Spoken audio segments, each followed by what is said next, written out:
সাথে বলা হচ্ছে লিফলেট বা হ্যান্ডবিল, পোস্টার, ফেস্টন, ব্যানার ও বিলবোর্ড ব্যবহার। কতে বলা হচ্ছে কোনো প্রকার পোস্টার ব্যবহার করা যাইবে না। এবার ঘতে আসেন। এই ক, খ, গ, ঘ, ঘোড়ার ঘ, এখানে কি লিখছেন আপনারা? লিখছেন কোন প্রতিদ্বন্দ্বী প্রার্থীর leaflet, handbill, poster, festoon. Poster তো আগে বলছেন ব্যবহার করা যাইবে না, তা আবার পোস্টার সাটাইতে পারবেন না, এই কথা বলছেন কেন? আমি মনে হয় প্রথমে একটু বলে দিই, মুদ্রণজনিত ভুলটা আছে এবং আমাদের নলেজে আসছে এবং আমরা অলরেডি এটা সংশোধনের ব্যবস্থা নিয়েছি। ওকে, it should be, otherwise people will লাফ এট ইউ। তারপরে আসেন, আপনারা যে বলছেন যে এগুলো 27-এ যান কাইন্ডলি। বিধিমালা লঙ্ঘন শাস্তিযোগ্য অপরাধ। The representative of the people order 1972 এর আর্টিকেল 91B3 মোতাবেক কোন প্রার্থী বা তাহার পক্ষে অন্য কোন ব্যক্তি নির্বাচন পূর্ব সময়ে এই বিধিমালার কোন বিধান লঙ্ঘন করিলে উহা হইবে একটি অপরাধ। You are creating an offense. Election Commission is giving birth to an offense in violation of the আচরণ বিধি. You are creating an offense. And তজ্জন্য তিনি 6 মাসের কারাদণ্ড অথবা অনধিক 1,50,000 টাকা অর্থদণ্ডে অথবা উভয় দণ্ডে দণ্ডনীয় হইবেন। তো এই আচরণবিধি খুঁজে তো পাওয়া যায় না। Who will impose the punishment? Where? আপনার এই আচরণবিধি তো নাই কোথাও। ওইটা বলতে হয়তো কোর্টটা কে নির্ধারণ করবে? Who will determine the forum? এই আপনার এই বিধান পড়ে মনে হয় না যে আপনি যে শাস্তিটা আরোপ করতে চাচ্ছেন, কে এই শাস্তি আরোপ করবে এই মর্মে আচরণ বিধিতে থাকা উচিত ছিল যে it will be determine in accordance with the RPO. Otherwise এটা পড়ে একটা কনফিউশন বিল্ড আপ হবে এবং একজন ব্যক্তিকে আপনারা 1,50,000 টাকা অর্থদণ্ড উভয় দণ্ড দণ্ডিত হইবেন, এটা ওই ব্যক্তিটা। আবার পরবর্তীতে খতে বলছেন কোন নিবন্ধিত রাজনৈতিক দল নির্বাচন পূর্ব সময়ে এই বিধিমালার কোন বিধান লঙ্ঘন করিলে উহা হইবে একটি অপরাধ। তজ্জন্য উক্ত রাজনৈতিক দল, what do you mean by that? কোন রাজনৈতিক দল, আগে তো পানিশমেন্ট দেওয়া হচ্ছে পার্টিকুলার পার্সনকে, তাহার পক্ষে বা কোন প্রার্থী বা তাহার পক্ষে অন্য কোন ব্যক্তিকে পানিশমেন্ট দেওয়া হচ্ছে। খতে এসে পানিশমেন্ট দেওয়া হচ্ছে দলকে। How will you determine যে ঘটনাটা ঘটবে একজন ব্যক্তি ভায়োলেট করবে? Suppose I as a candidate violated your rules. I have been imposed punishment for 6 months, and at the same time my party will be punished for 1,50,000. এটা মনে হচ্ছে তো it's not clear. What you are saying is not sufficiently clear. তাহলে আমার এই অপরাধের জন্য আমি will be একবার punished, my party will be other way around punished. আর না হলে পার্টির এন্টিটি কিভাবে পানিশমেন্ট দেওয়া হবে আলাদা করে পার্টিকে? That should be determined, otherwise confusion হবে। এরপরে এই যে কমপ্লেনটা, আমরা যে কমপ্লেন করব বলছেন ইন ভায়োলেশন, নির্বাচনী ইশতেহার পাঠ আচরণবিধি প্রতিপালনের ঘোষণা করব এবং তারপরে আমরা যে কমপ্লেন করব, কমপ্লেনটা নির্বাচন পূর্ব অনিয়ম 26-এ বলতেছেন এই বিধিমালার যে কোনো বিধানের লঙ্ঘন নির্বাচন পূর্ব অনিয়ম হিসেবে গণ্য হইবে এবং উক্তরূপ অনিয়মের দ্বারা সংক্ষুব্ধ ব্যক্তি বা নিবন্ধিত রাজনৈতিক দল প্রতিকার চাহিয়া নির্বাচনী তদন্ত কমিটি বা কমিশনের নিকট দরখাস্ত পেশ করিতে পারিবে। এবং তার ডিসপোজাল কি হবে, কতক্ষণের মধ্যে ডিসপোজাল করবে? It's very quick done, things will be quickly done, every moment এখানে ইম্পর্টেন্ট হবে। আমি এখন গিয়ে দেখতে পেলাম আমার ইলেকশন ভায়োলেশন হচ্ছে এক জায়গায়, আমি আপনাকে কমপ্লেন দিলাম, আপনাদের বাধ্যবাধকতা থাকা উচিত so quickly you will dispose of this. Otherwise আপনাদের সামনে তো কোনো ইয়ার স্টিক নাই, আমি কমপ্লেন দিয়ে বসে থাকবো, আপনারা ডিসপোজ করবেন না, আমার আর কিছু করার থাকবে না। সুতরাং you should have a time limit, time frame, যে এত ঘন্টার মধ্যে এত সময়ের ভিতরে আপনারা এগুলো ডিসপোজ করবেন। এখানে একটা ইনক্যাপাসিটির প্রশ্ন দাঁড়াইতে পারে, রাষ্ট্র ওয়াইজ, সারা দেশ ওয়াইজ হবে, কমপ্লেন শত শত পড়তে পারে। এই শত শত কমপ্লেন ডিসপোজালের সময়সীমা নির্ধারণ করা উচিত। এর আগে 24-এ বলছেন, এটাকে মনে হচ্ছে না তো ম্যান্ডেটরি, এটা মনে হচ্ছে একটা অপশনাল কিছু বলে দিচ্ছেন যে প্রতীক বরাদ্দের পর পারস্পরিক সম্প্রীতি সৌহার্দ্যপূর্ণ পরিবেশে নির্বাচনী প্রচারণার উদ্দেশ্যে রিটার্নিং অফিসার বা সহকারী রিটার্নিং অফিসার একই মঞ্চে সকল প্রার্থীদের উপস্থিতিতে তাহাদের নির্বাচনী ইশতেহার পাঠ এবং আচরণবিধি প্রতিপালনের ঘোষণা প্রদানের ব্যবস্থা করিতে পারিবেন। Do you mean this is mandatory, or এক জায়গায় করবে এক জায়গায় করবেন এরকম, নাকি চাইলে পারবে চাইলে পারবে না? আমার মনে হয় আপনাদের এখানে ইনডিসিশনে ভুগছেন। অপশনাল বোঝা যায় হোয়াট ইজ আমার আন্ডারস্ট্যান্ডিং অফ ল তে মিন হচ্ছে যে election commission is suffering from indecision. কোথা থেকে আপনারা ইনডিসিশনে ভোগেন I don't know, but you are suffering from some sort of indecision. আপনারা একদিকে বলছেন করিতে পারিবেন, সুনামগঞ্জের যে করতেই যদি হয় তাহলে আপনারা এটা করবে কে? ডিসি সাহেব, তো রিটার্নিং অফিসার তো ডিসি সাহেব, তো ডিসি সাহেব করবেন, তো চট্টগ্রামে ডিসি সাহেব করবেন, সিলেটের ডিসি সাহেব করবেন না, আবার বগুড়া ডিসি সাহেব করবেন, ফরিদপুরে ডিসি সাহেব করবেন না, কেওয়াস হবে। এগুলো নিয়ে আরেকটা ইস্যু বিল্ড আপ হবে। যদি মনে করেন যে আমরা এই বিতর্ক করব প্রার্থীরা, make it equal to each and every day, তাহলেই নতুনত্বটা আসবে। আমার ধারণা এই আলোচনাটা আপনারা একটা নতুন কালচার ডেভেলপ করার জন্য এনেছেন, যেটা কনস্ট্রাকটিভ বাংলাদেশের কথা আমরা যে বলছি এটাকে সামনে রেখে, কিন্তু এটাকে আমার বিবেচনায় সকল ক্ষেত্রেই প্রযোজ্য করা উচিত। Let it be discussed in every district. এটাই নতুন প্রজন্মের মানুষের কাছে ইনোভেটিভ কিছু আইডিয়া দিবে আর কি। আমরা সকলে জানি বিগত নির্বাচনগুলোর কি হয়েছে। সেই জায়গা থেকে জাতির মধ্যে নতুন প্রত্যাশা তৈরি হয়েছে যে এবার সেটার পুনরাবৃত্তি হবে না।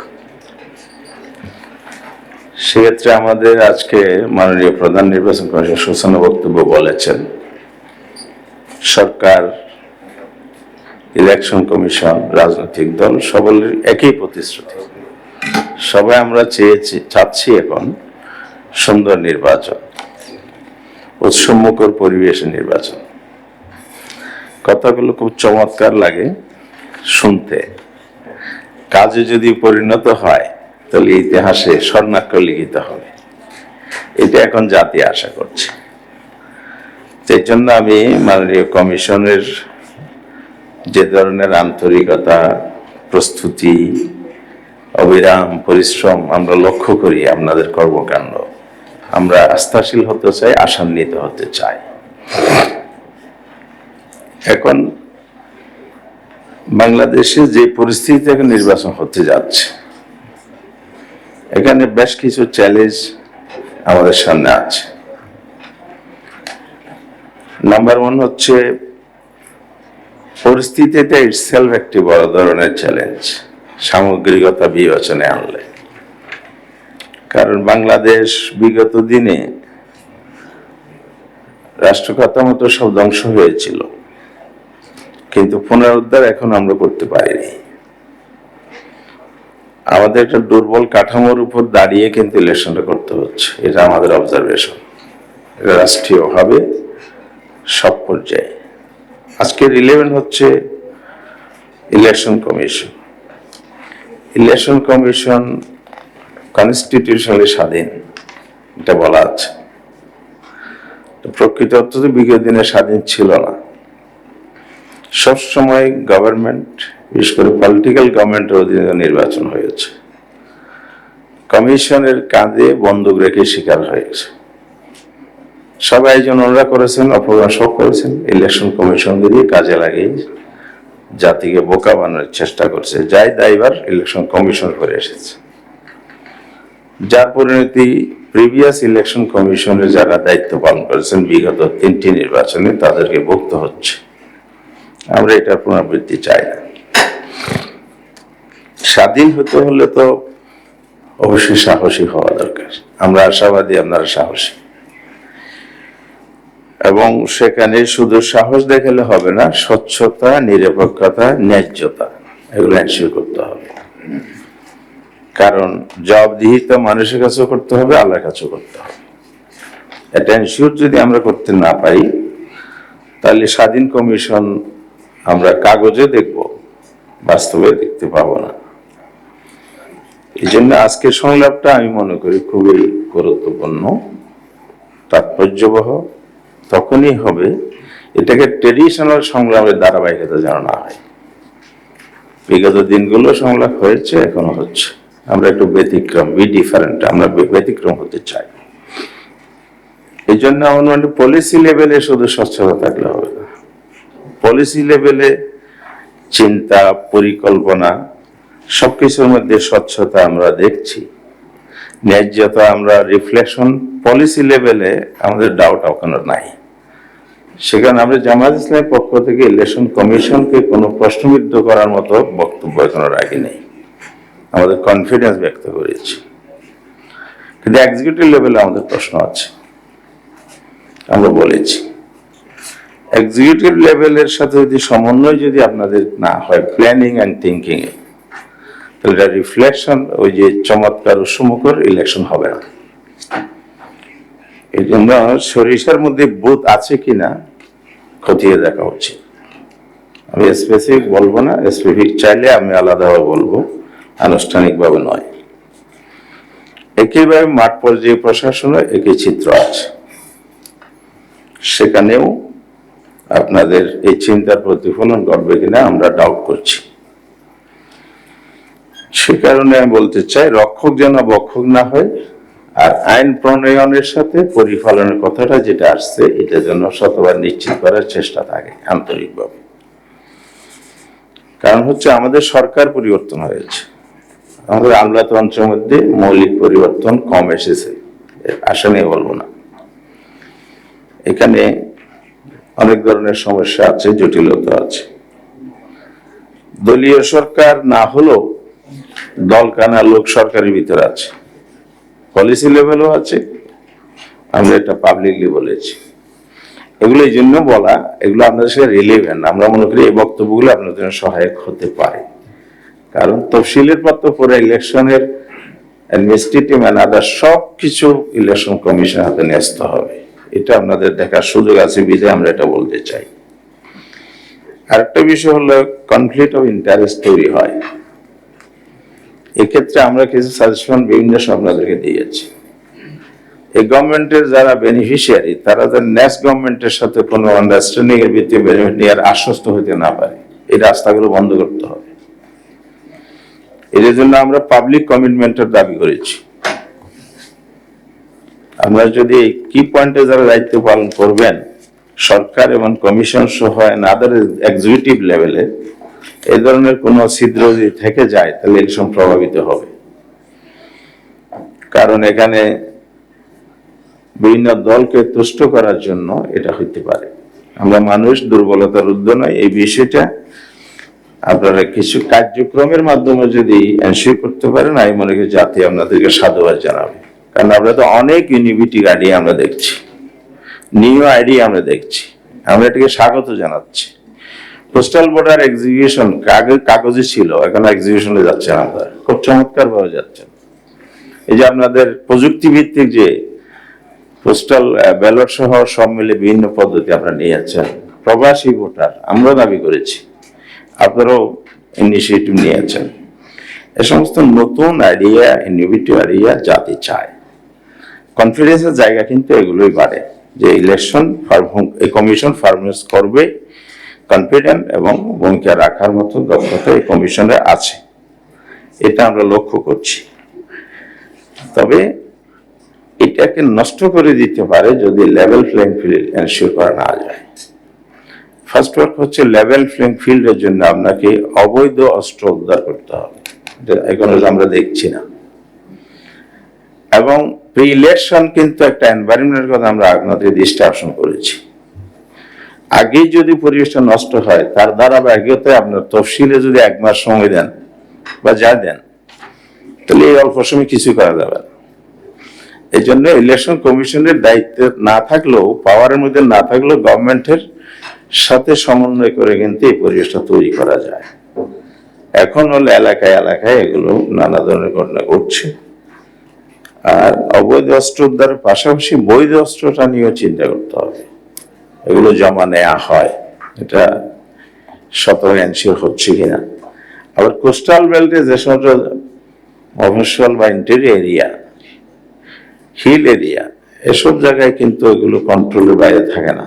এখানে অবৈধ অস্ত্র কিন্তু উদ্ধার করাও যায় না, এবং উদ্ধারের নামে কিছু হয় অভিযান, সেগুলো আবার তারা সুযোগ নেয়, বৈধ অস্ত্রগুলো জমা হয়ে যায়, অবৈধ অস্ত্রধারীরা তখন আরো বেশি উৎসাহিত হয় কারেন্স করার ক্ষেত্রে। তো ফলে এই জনগণের নিরাপত্তা, ভোটাধিকার নিশ্চিত করা, এই জিনিসগুলো যদি আমরা এনশিওর করতে না পারি তাহলে ভালো কাজগুলো ব্যাহত হবে, নষ্ট হবে। প্রশাসনের বিষয়ে আমরা বলতে চাই, প্রশাসন প্রজাতন্ত্রের কর্মচারী, এটা আমাদের সংবিধানের কথা, কিন্তু নিয়োগ বদলির ক্ষেত্রে যদি স্বচ্ছতা না থাকে তাহলে এখানে ওই যে ইন্টারেস্ট অফ কমপ্লিট যেটা বলছিলাম, যে যেখানে যাকে দিয়ে কাজ করে তার মতো ডিজাইন করে, এগুলো থেকে যাবে। আমরা ইদানিং লক্ষ্য করছি গোয়েন্দা রিপোর্টের ভিত্তিতে নিয়োগ হচ্ছে, বদলি হচ্ছে। তো বদলির ক্ষেত্রে যদি আপনি ডিসিএসপি নিয়োগের ক্ষেত্রে যে রিপোর্টটা দেখা যায়, এটা এক পেশে, আমার কাছে কপি আছে এক পেশে। এই কারণে আমি বলবো, এখানে একটা মন্তব্যের কলাম আছে, সেখানে কিছু কিছু কর্মকর্তার ক্ষেত্রে কমেন্টস করা হচ্ছে তিনি এই দলের সাথে পার্টিকুলার ওয়ান পার্টমেন্ট জামায়াত ইসলামের সাথে সম্পৃক্ত। বাংলাদেশে কি একটি দলের লোক আছে?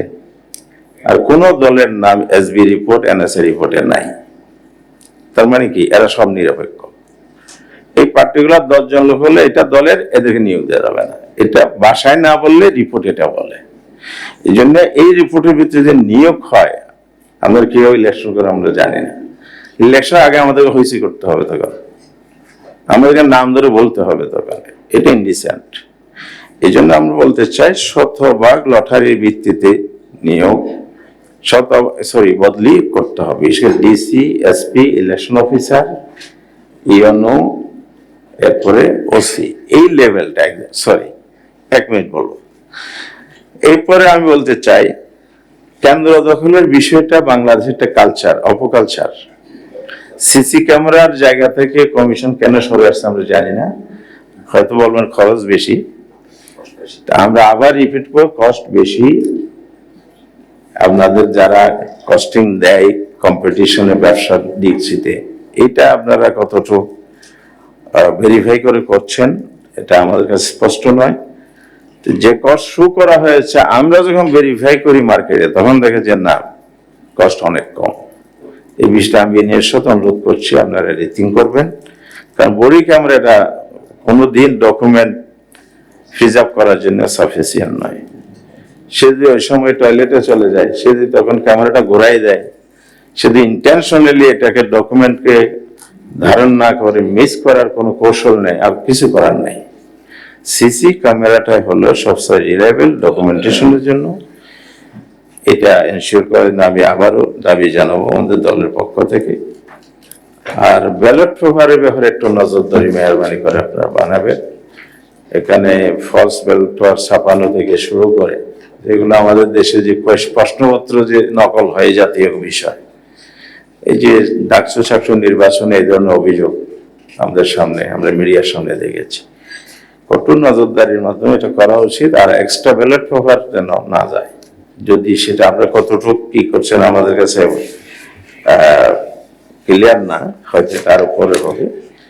এখানেই ইলেকশন ম্যানিপুলেশনের যে বিষয়গুলো হয়, সেটা এখানে হয়ে থাকে আর কি। এই জন্য ব্যালট পেপারে যাতে এটা আরো সতর্ক নজর রাখা হয়। তো আমি সময়ের সংক্ষেপের সাথে আর কথা বলতে পারি নাই। ধন্যবাদ মাননীয় কমিশন, মাননীয় সিনিয়র সেক্রেটারি সহ এক্সিকিউটিভ যারা আছেন সবাইকে, জাতীয় নেতৃবৃন্দ সবাইকে ধন্যবাদ। আমার আগে ডক্টর হামিদুর রহমান আজাদ যেসব পরামর্শ দিলেন, তার মধ্যে জনপ্রশাসন, পুলিশ প্রশাসনের যে রদবদল, সাম্প্রতিককালের বিষয়টা ডিটেলস বলবো না, কিন্তু আপনারা লক্ষ্য করেছেন যে 1 মাসও হয়নি, 20 দিনও হয়নি, একজন ডিসি সেখানে চলে গেছে। সেটাও হঠাৎ করে আবার 1 সপ্তাহের মধ্যে অনেককে রদবদল করা হয়েছে। এটার পিছনে মনে হয় যেন কোনো একটা ডিজাইন করে একটা উদ্দেশ্যে এই কাজটা কোনো জায়গা থেকে হচ্ছে। তো আফটার ডিক্লারেশন অফ শিডিউল আমরা যেটা জানি, ইলেকশন কমিশনের আওতায় আসবে অনেক এখতিয়ার এবং দায়িত্ব, প্রশাসনের রদবদল ইত্যাদি। তো সবচেয়ে নিরপেক্ষ এবং আস্থা রাখার মতো একটা উপায় হলো যে লটারির মাধ্যমে ট্রান্সফার করে দেওয়া। যার যেখানে তকদিরে আছে সে চলে যাবে, এটা নিয়ে কোনো কোশ্চেন থাকে না।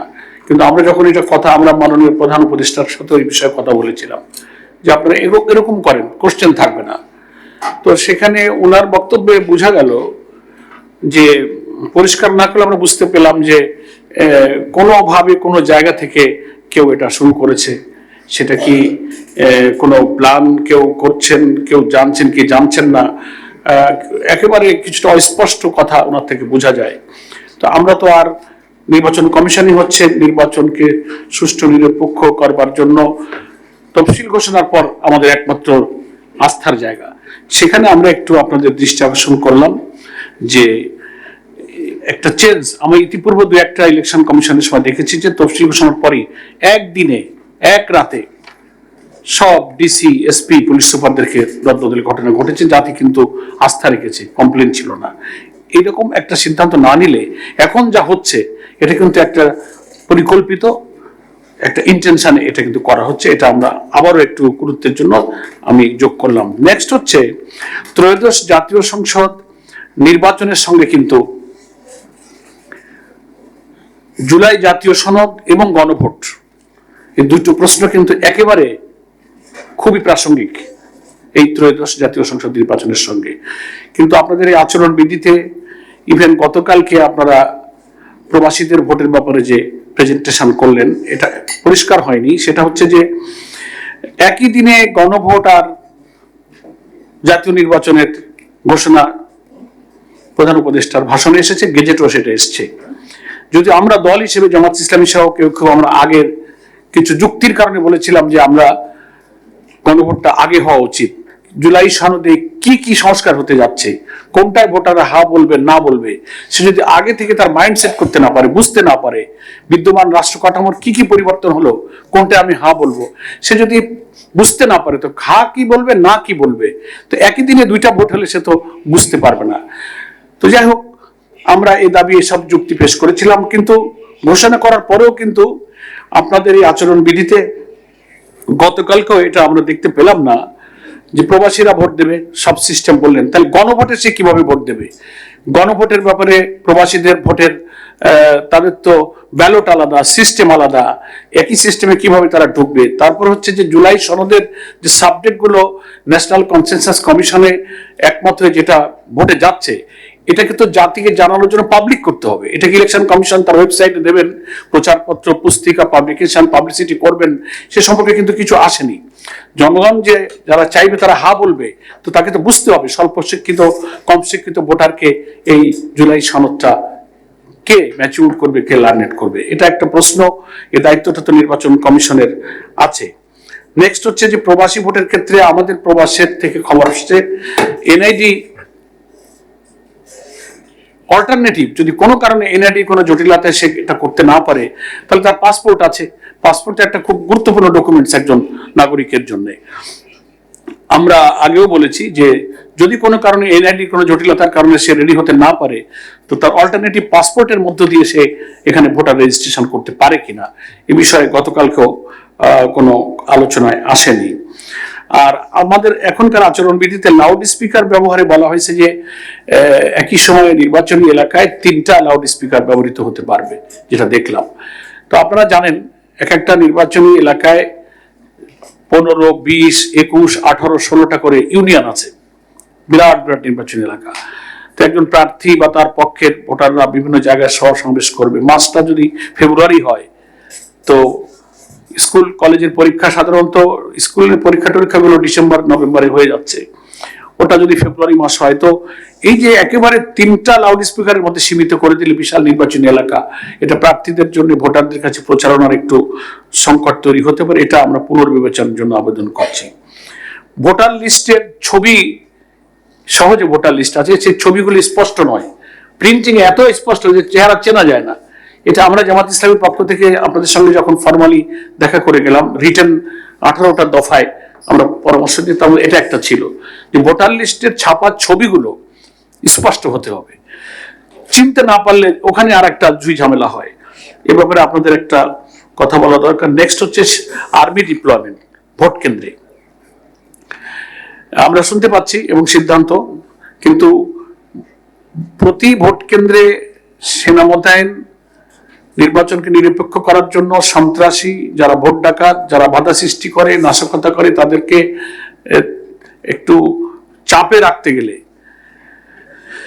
ভোটারদেরকে সাহসী করতে গেলে যে না কোনো সমস্যা নেই, ভোট দিতে পারবা, তুমি ভোট কেন্দ্রে যাও, সেনাবাহিনীর ভোট কেন্দ্রে আছে এই মেসেজটাই তার জন্য যথেষ্ট। কিন্তু সেই সংখ্যাটা অন্তত একটা ভোট কেন্দ্রে, যদিও ভোট কেন্দ্রের সংখ্যা অনেক, আমাদের দেশের সেনা সদস্যের সংখ্যার তুলনায় খুব বেশি না, অন্তত 3-4 জন বা 5 জন, একজন সেনা সদস্য একটা ভোট কেন্দ্রে দিলে এটা খুব একটা বেশি পরিবেশের জন্য গুরুত্বপূর্ণ হয় না। সংখ্যাটা একটু বৃদ্ধি করে অন্তত 5 জন সেনা সদস্য একটা ভোট কেন্দ্রে, স্ট্যাকিং ফোর্স তো থাকেই। এ ব্যাপারে আপনাদের কোনো সুনির্দিষ্ট পরিকল্পনা সেনাবাহিনীর সাথে আলোচনা নিশ্চয়ই হয়েছে বা হবে, যদি কিছু আমাদের জানবার মতো থাকে আপনারা এটা একটু জানাবেন। আর অঙ্গীকারনামার প্রশ্নে একটা হচ্ছে দলের অঙ্গীকারনামা আর একটা হচ্ছে প্রার্থীর অঙ্গীকারনামা, তফসিলে যেটা দেখলাম। তো দলের অঙ্গীকারনামাটা তো দল দিবে, দলের পার্টি চিফ বা পার্টির পক্ষ থেকে সমমর্যাদার, সেটা ইলেকশন কমিশনে দিবে। প্রার্থী রিটার্নিং অফিসার বা সহকারী রিটার্নিং অফিসারের কাছে দিবে।